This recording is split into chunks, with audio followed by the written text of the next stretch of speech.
live, the reason why we survived is because we solved problems. We figured out what's going on. We made ourselves useful, and it makes you useful to the tribe. It makes you feel good. You have a sense of purpose. That's the guy that's the best hunter. She knows how to fucking plant vegetables. He knows how to make cloth. Everybody had a job, and it gave you a sense of purpose. Yeah. We're going to have to figure this out quick 100%. Because I think it's going to be like the birth of a child. It's going to be like this screaming, painful, It's going to be this thing filled with anxiety, but it is happening whether we like it or not. And if we don't start educating children about the benefits of having a fulfilled life where you're doing something you actually enjoy and not telling them, don't do that, it's too hard, don't do that, it's risky. Thank God I didn't listen to anybody because my whole you wouldn't exist. I would have not a thing I did ever anybody told me to do. Not fighting. My parents tried to stop me from fighting when I was doing martial arts. When I tried to do comedy, they were worried that why aren't you did so well in martial arts, why are you quitting and doing this new thing?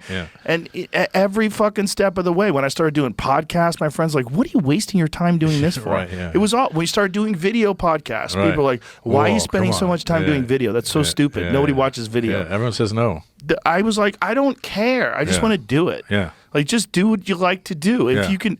But I just, for whatever reason, got lucky that I got into a pattern like that very early in life. Both my parents worked, so there wasn't a lot of guidance. So I found a thing that I liked, and I just went and did it. And, you know, they're like, why are you wasting your time doing that? Bye, Mom. And I fucking leave the house, and I was on my own. And so I got into a pattern of that early. But there's so many people that don't, and so many people that get a job. And then that job's going to go away, and it's going to be replaced by a fucking computer. And if you're listening to this and that happens to you, don't become an alcoholic. Don't just give in. Find something else. Find purpose. Find a thing. Go back to what you love. There's so many. I wish I had 50 lives to live simultaneously. Me too. I would have a bunch of different jobs. I've always wanted to do a bunch of different things. No, There's so many interesting things in this life. Well, I think you're 100% right, but I also think, like, especially with kids, now is the time to start saying exactly that. Yes. Like, listen. Yes. You know, like, I did what I wanted to do, and the same thing. Everybody told me no. You know, everyone told you no and all that stuff. Which, by the way, you know, when I heard them saying no, like when you're like, I'm going to get into fighting. Yeah, no. No, you're not. I'm going to do comedy. Yeah, no, you're not, dude. You're not doing. Oh, now I'm going to get into podcast. What the fuck's a podcast? You're not going to fucking. It's great. I can hear them saying no in my brain. Howard Stern used to mock podcasts, and he was my hero as like a guy who loved listening to him on the radio and hearing him mock podcasts when I was doing. I was like, damn. I was like, oh, he's wrong. The laugh of the victorious. It's a good laugh. It's a good one. It's the best laugh. But yeah, so everyone said no to me. But so now I agree. You have to go to kids and say, look, dude, you do whatever the fuck you want and do what you're good at, do what you're passionate about. Like, do not hold stimulate them. Stimulate them with interesting things. I mean, that's when we're talking about how I got this unexpected education on this podcast. I realized that it wasn't that I was not interested in things or that I wasn't intelligent. It's that I wasn't stimulated. And I was a very physical person when I was a kid. I had so much fucking energy.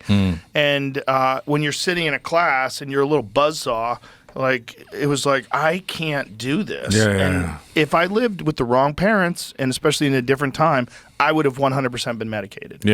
But what it was that I was a different car. Okay, I wasn't a Honda Civic.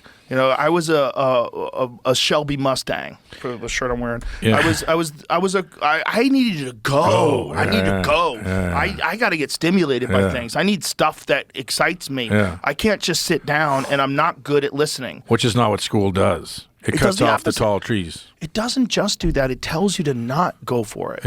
It tells you exactly. Cut off the you're a bad person if you can't you don't be fit bored. In. But like, somebody had to be Johnny Cash. 100%. Like, we all celebrate these people that escape. Somebody had to be Jimi Hendrix. Somebody had to be Richard Pryor. Like, obviously they were real. Like, so they did it. And everyone told them not to. It's like a reward for getting out of that fucking quagmire of bullshit and mediocrity. And that's what it's got to be the Smith-Rogan Academy and just say, look, don't do any of that shit. Yeah. You fucking do what you love and also find shit that interests you and go do that, because I didn't do that for a while. It's like a fucking purgatory. You got to pursue it like your life depends on it. You do, because it does. It actually does. It does. It actually does. And you can get gig jobs. You could wait tables. You could drive Uber. I drove limos. I did construction. I did whatever I had to do. I delivered newspapers. I did whatever I had to do to try to like do a thing that, and I didn't know if I was going to make it, but back then, when you're 21 years old, you have no responsibilities. Yeah. No health insurance, no nothing, and you could just fucking try things. Yeah. Just try things. And if you don't do that, you're going to be sad. And that's the reality of the world we live in. When people want to talk to about the levels of depression in this country, what about the levels of purpose? And do they coincide? Yeah. With the levels of how many people have learned to control their emotions? How many people have learned to get their health in order? How many people have learned how to meditate? How many people have learned how to think about things before you make a decision and try to give yourself advice objectively? How many people have learned how to do that? Over-medicate or not medicate at all. Yeah, not medicate at all. Yeah. How many people have learned how to like apologize to your friends, apologize to your family if you made a mistake? How many people have learned to own up to when you were in the wrong, instead of just covering it up and pretending and arguing and trying to distort things? Just learn. Learn and grow. Like, we all make mistakes. And if you're on the wrong path in life and if you're doing something you don't want to do, figure out a way to get the fuck out of that job and actually do it. Don't talk about it. Fucking do it. Because if you don't, and if you do it, it's going to be so exciting. It's going to be terrifying. And you'll be like, oh my God, I can't believe I'm afraid. Oh my God, I gotta make this happen. But fucking go for it. You don't have much time. You have to. You got to. You have to. If you don't, you're going to be sad. And that's just the reality of a lot of people. Or you're going to be angry. And it's really, you're not even angry at the things you think you're angry at. Yeah. You're angry at your existence. Well, that's when I go back to this thing of, you want to talk about meditation, is whenever you get angry or anxious, whatever, say, look, you're living in the greatest fucking window of time ever in the history of fucking time. Ever. So what are you waiting for? The better window of time? Right. It's not coming. Right. And so when you put it in a sort of grandiose perspective, you're like, I'm going to enjoy the fucking shit out of today, because this is the best day in the fucking world ever. It's the best day ever. But not only in the world, in the history of the world, but in the history of every other planet that we know about. And part of what makes it exciting